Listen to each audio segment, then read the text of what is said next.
সুলতানা কামাল এদেশে একজন পরিচিত মুখ। মানুষ তাকে একজন মানবাধিকার কর্মী হিসেবে জানে। তিনি সাবেক তত্ত্বাবধায়ক সরকারের একজন উপদেষ্টা ছিলেন। আর আরেকটি পরিচয় হলো তিনি কবি সুফিয়া কামালের মেয়ে। সুপ্রিম কোর্টে প্রাঙ্গণে স্থাপিত গ্রিক দেবীর মূর্তির পক্ষে অবস্থান নেওয়ার পর তিনি নতুন করে আলোচনায় এসেছেন। সুলতানা কামাল যে বংশগতভাবেই ইসলাম বিদেশী এটা হয়তো অনেকেরই জানা নেই। বেগম রোকেয়ার পর কবি সুফিয়া কামালকে নারী জাগরণের কবি বলা হয়। তবে আমরা জানি সুফিয়া কামাল মুসলিম পরিবারে জন্মগ্রহণ করলেও তিনি ছিলেন চরম ইসলাম বিদ্বেষী একজন নারী। তার লেখনী, বক্তৃতা, বিবৃতি, কবিতা ও সাহিত্যের মাধ্যমে তিনি মুসলিম নারী সমাজকে ইসলামের গণ্ডি থেকে বের করে আনার জন্য সর্বাত্মক চেষ্টা করে গিয়েছেন। 1999 সালের নভেম্বর মাসে মৃত্যুর আগে কবি সুফিয়া কামাল ভয়েস অব আমেরিকাকে দেওয়া এক সাক্ষাৎকারে বলেছেন, একজন নারী যখন বোরকা পরে রাস্তায় বের হয় তখন একজন পুরুষ তাকে আক্রমণ করতে আসলেও সে প্রতিরোধ করতে পারে না। আর একজন নারী যখন বোরকা ছাড়া রাস্তায় বের হবে তখন কেউ আক্রমণ করতে আসলেও সে প্রতিরোধ করতে পারবে। সুফিয়া কামালের মৃত্যুর পর আরও একাধিকবার তার মৃত্যুবার্ষিকীতে ভয়েস অব আমেরিকা এই সাক্ষাৎকারটি পুনঃপ্রচার করেছে। খোঁজ নিয়ে জানা গেছে, মুসলিম পরিবারের সন্তান হলেও সুফিয়া কামালের মেয়ে সুলতানা কামাল তার জীবনে প্রাথমিক শিক্ষা গ্রহণ করেছেন হিন্দুদের মন্দিরে। লীলানাগের নারী শিক্ষা মন্দিরে ভর্তি হয়ে তিনি প্রাথমিক শিক্ষা শেষ করেন। পরবর্তীতে তিনি ঢাকার আজিমপুর বালিকা উচ্চ বিদ্যালয় থেকে এসএসসি এবং হোলি ক্রস কলেজ থেকে এইচএসসি পাশ করেন। পরে মাস্টার্স ডিগ্রি অর্জন করেন ঢাকা বিশ্ববিদ্যালয় থেকে।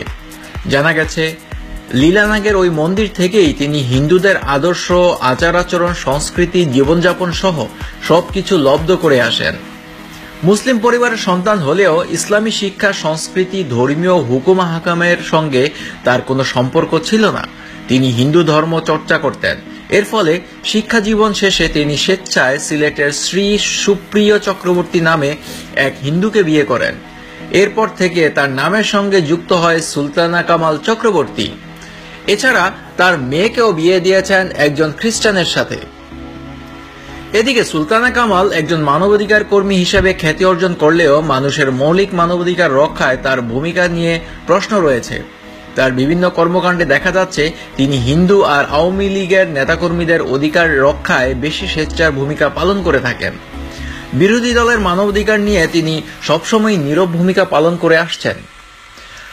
বর্তমান সরকারের বিগত 8 বছরে বিএনপি জামাতের শত শত নেতাকর্মী গুম খুনের শিকার হয়েছে। র্যাব পুলিশ তাদেরকে দিনের বেলায় আটক করে রাতে নৃশংসভাবে গুলি করে হত্যা করেছে। পরের দিন বলা হতো বন্দুকযুদ্ধে মারা গেছে। বিশেষ করে বিএনপি নেতা ইলিয়াস আলী চৌধুরী আলম, সালাউদ্দিন আহমেদ, হুম্মাম কাদের চৌধুরী, জামাত নেতাদের ছেলে সাবেক সেনা কর্মকর্তা আব্দুল্লাহ আমান আজামি ও ব্যারিস্টার মীর কাসেম বিন আরমান গুম হওয়ার পরও সুলতানা কামালরা এ নিয়ে কোনো কথা বলেননি। এসব কারণে সাধারণ মানুষ মনে করে সুলতানা কামাল এদেশের মানুষের অধিকার রক্ষায় নয়, আওয়ামী লীগ ও হিন্দুদের অধিকার রক্ষায় তিনি কাজ করছেন। এমনকি পার্বত্য চট্টগ্রাম নিয়েও রয়েছে তার প্রশ্নবিদ্ধ ভূমিকা। সম্প্রতি তার সাঙ্গপাঙ্গ সহ পার্বত্য চট্টগ্রাম সফরে গেলে উত্তেজিত জনতা কর্তৃক তাদের গাড়ি লক্ষ্য করে জুতা নিক্ষেপের ঘটনা ঘটেছে। বিশিষ্টজনরা বলেছেন, সুলতানা কামাল স্বামী হল হিন্দু, মেয়ের জামাই খ্রিস্টান। তিনি প্রাথমিক শিক্ষাও গ্রহণ করেছেন মন্দিরে। তিনি হিন্দুদের মূর্তির পক্ষে সাফাই গাইবেন, এটাই স্বাভাবিক। ইসলাম ও মুসলমানদের পক্ষে তার কাছ থেকে কোনো বক্তব্য আশা করাও ঠিক না। অনুগ্রহপূর্বক সংবাদটি শেয়ার করুন এবং মিডিয়া জগতের নিত্য নতুন সংবাদ জানতে লাভ অ্যান্ড রোম্যান্স চ্যানেলটি সাবস্ক্রাইব করুন। ধন্যবাদ।